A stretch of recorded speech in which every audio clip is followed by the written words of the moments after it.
thought that the panic meter, at least for me, went up just slightly with the Thunder, just for a couple of reasons. A, they've lost 3 out of 4 and gotten blown out in all 3 of those losses.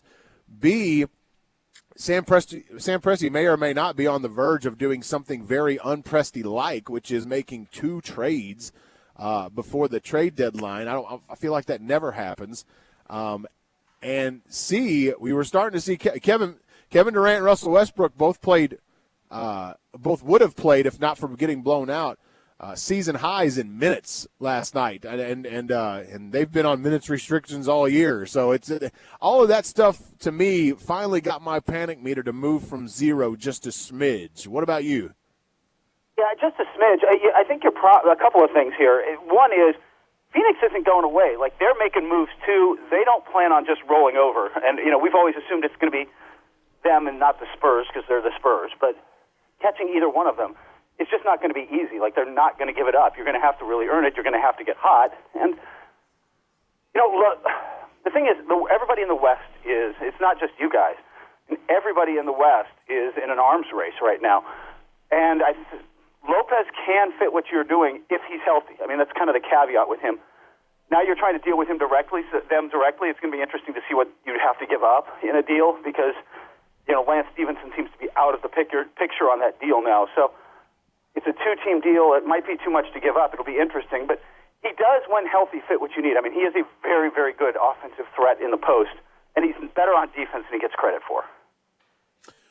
I don't know. How much is chemistry to you, Kurt? In your opinion, how much is chemistry important compared to talent? I mean, look, talent's number one. Chemistry and how that fits together is either number 2 or 1A. You have to, look, the easy example here is the Lakers from a few years ago. And you're like, before the season, we're all like, oh my gosh, Kobe Bryant's there, Dwight Howard's there, Steve Nash is there. Now, granted, injuries really riddled that team as well. But there was clearly chemistry issues, and you can see it with other teams. I think you see it with the Clippers most of all right now, where they're just not meshing chemistry-wise, and despite all their talent, it shows. That's going on. The problem is Oklahoma City's had good chemistry. Like, you've done this before. The core of the team is back. The guys who should be able to keep the chemistry going are intact. So I'm not sure that that's it. Right now, you're not playing anywhere near the level you need to, and you just have to get there fast. I mean, this isn't the Eastern Conference where you can coast in and then just be ready for the playoffs. Well, yeah, I guess I asked that question to set you up for this one, and that is, give me this team. Obviously, it took a while for them to get whole, so I will grant you that. And using that as a backdrop, what is the difference between this Thunder team now compared to last year? What's the big difference? Why is this? Why has it been so much tougher this year? To me, it seems more like on the defensive end, and I'd have to. It's funny. I was thinking about that earlier, and was going to go look up the numbers, and just hadn't had a chance. But to me, it seems the cohesion on defense is missing. I mean, you've got Westbrook and you've got Durant, and you're going to have some off nights, but generally you're going to be able to put up points. But you've got to be able to stop teams. You clearly struggled. Look, everybody's struggling with James Harden right now. He's on an MVP level of play this season. But that's the end of the floor where you're not getting it done.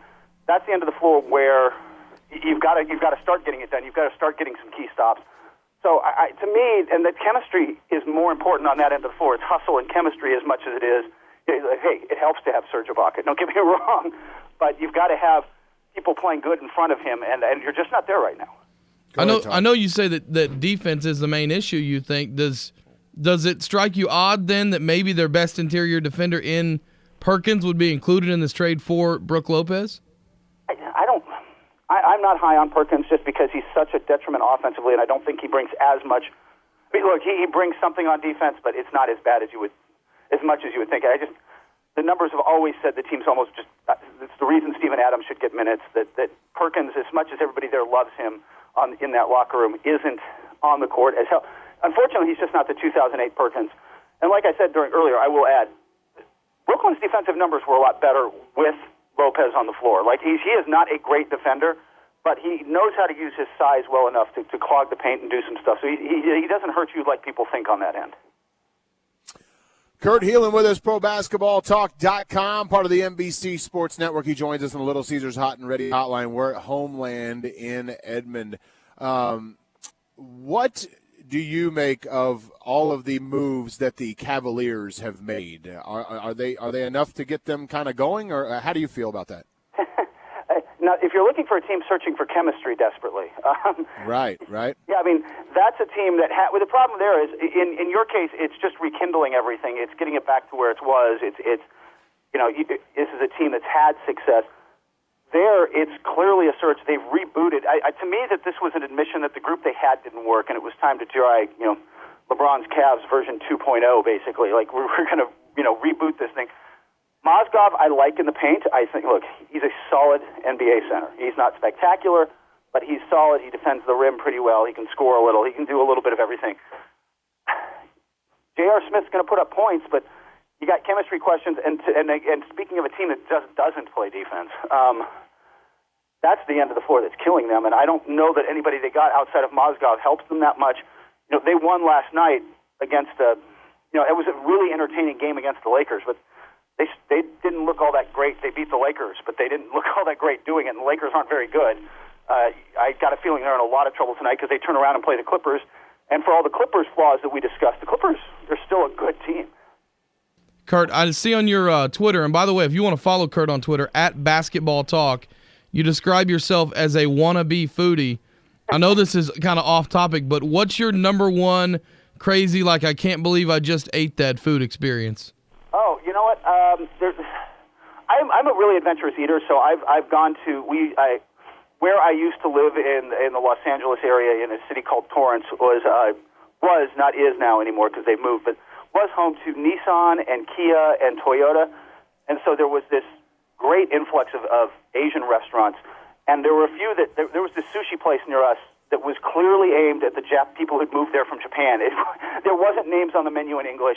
And there were stuff on there that I have no idea what I ate. Honestly, there was stuff on that menu that was really, really well prepared, and a few of them I was not really eager to order again, but it was a great experience. So that answer your question, Todd? Oh, yeah, for sure. That's I'm a wannabe foodie as well, so I was just kind of curious. Yeah. I know that he's got a lot more chances out there where he's from than where I'm from. That's one of the advantages in L.A. is that, I went to a place the other day that they're called Egg Slut, and their main dish is, which is a great name, and you actually go order the slut, believe it or not.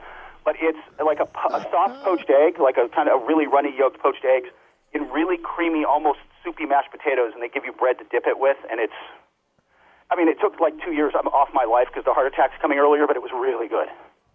I think that we have found something here with Kurt Helin now, that every time he comes on, we talk basketball for 9 minutes, and then the final minute is Kurt's Food Minute.